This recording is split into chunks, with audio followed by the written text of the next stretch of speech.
Wednesday, the 13th of March 2018. Welcome everyone to the program. This is your Business Morning. We're starting live right now here on Channels Television, Nigeria's news leader. And today is also very important for the Buhari's administration, as the president himself, within the next hour, will be flagging off the ERGP's 4 focused laboratories, those 4 pillars of his economic recovery and growth plan that has been much talked about over the year. Now, the program is expected to kick off, and the president will now be launching those focused laboratories on agriculture, oil and gas, manufacturing and transportation. Those 4 pillars will be the arrowhead for delivering on the objectives of the ERGP between now and the deadline, which is 2020. The program has a 2017-2020 lifetime. It's a 4-year economic transformation agenda of the Buhari's administration. Of course, the ERGP has also been commended severally by international organizations, including the World Bank and the IMF, in its latest Article 4 consultation report on Nigeria. Then we have the U.S. Secretary of State, Rex Tillerson, yesterday met with the president in the villa, and then he held a very small press briefing in which he had a few things to say alongside with Nigeria's Foreign Affairs Minister. Rex Tillerson, speaking to Nigeria's state of economy, hints that a new dialogue is expected to be inaugurated before the end of the year. That will be the U.S.-Nigeria Commercial and Investment Dialogue. Whatever that means, we expected to see that. Also to be inaugurated before the end of 2018 is the Trade and Investment Framework Council, which will be between Nigeria and the United States. Why are these 2 initiatives being put together? Rex Tillerson says it will help Nigeria and the United States to develop stronger business networks and address barriers to increasing trade and investment from the United States. This is the first time in recent years that the United States is unfolding a new dialogue and relationship framework on the economic front and business with Nigeria. That is something we're looking forward to see how the new dialogue and the framework will work out on trade and investment between the United States and Africa's largest economy. The U.S. Secretary of State went on to say in his address that the United States is looking forward to the signing of the new Pan-African trade deal called the Continental Free Trade Agreement, the CFTA. That will be taking place in Kigali on March the 21st, as the Rwandan capital.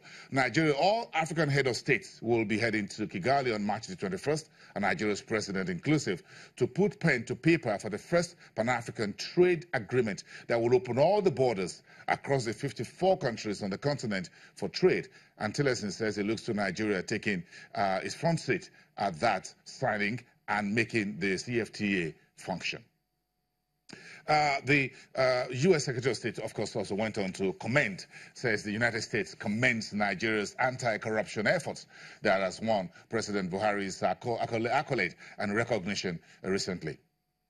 Meantime, he has a few words of advice to the Buhari's administration. He encourages the federal government to work with civil and community leaders to create a durable social, economic, and political infrastructure that supports lasting peace and development for the decades to come. Away from Tillerson, let's get a visit. Now he's, of course, heading back to the United States, to Washington. Let's discuss, come back home to a few issues here. Where is the Plateau State potato business? $2 billion was what Nigeria approved last year. So now the Honorable Minister of Sports, Solomon Dalong, who also ostensibly hails from Plateau State, is asking the current state government to bring forward this hot potato. $2 billion was what the Federal Executive Council approved in June last year from the African Development Bank, or what they call the FDB, to support Nigeria's potato value chain in Plateau State. That was according to the Honorable Minister of Finance, Kemi Adeosun, in June, around this time, June of last year. So just about up to a, not up to a year after, now the question has been asked, where is this potato and where is the funds from the FDB? This was how the project is expected to work. Plateau accounts for 95% of Nigeria's potato output, with exports to Ghana, Niger, Chad, and other African countries. And the loan from the FDB, which the Nigerian government back then says was not an essentially new loan, but it was being repackaged and now being put as a project specific to Plateau State, was obtained from EFDB at 1% interest rate per annum.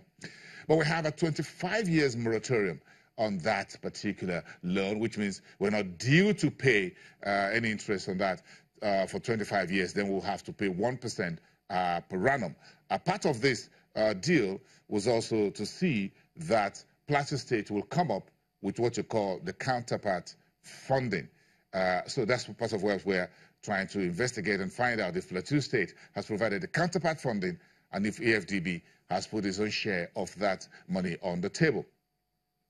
If the project works, Plateau State will bring potato from about 17 local governments, will affect about 100,000 families. That's what was said last year, and create an estimated 60,000 jobs via processing of potato, storage, inputs, and exports, and what have you. Now, one of the most long-dated road projects in Nigeria is the Lagos-Ibadan highway. It's taken decades and several administrations from the military days to repair it. So this looks like a slow man at work. Now, the Honorable Minister of Transport, Rotimi Amici, is now telling the current construction company, the China Civil Engineering and Construction Company, to work day and night to ensure the completion of this highway, which is scheduled for December. The Honorable Minister says he does not want, the government does not want an extension of the completion of the Lagos-Ibadan highway into 2019. It has to be completed in 2018 because the rain season is just around the corner. Now, this has to fast-track the project, work day and night. So if you're driving on Lagos-Ibadan highway and you find those folks working at night, they have what you call a riot order from the Minister of Transportation to get that road completed after several decades.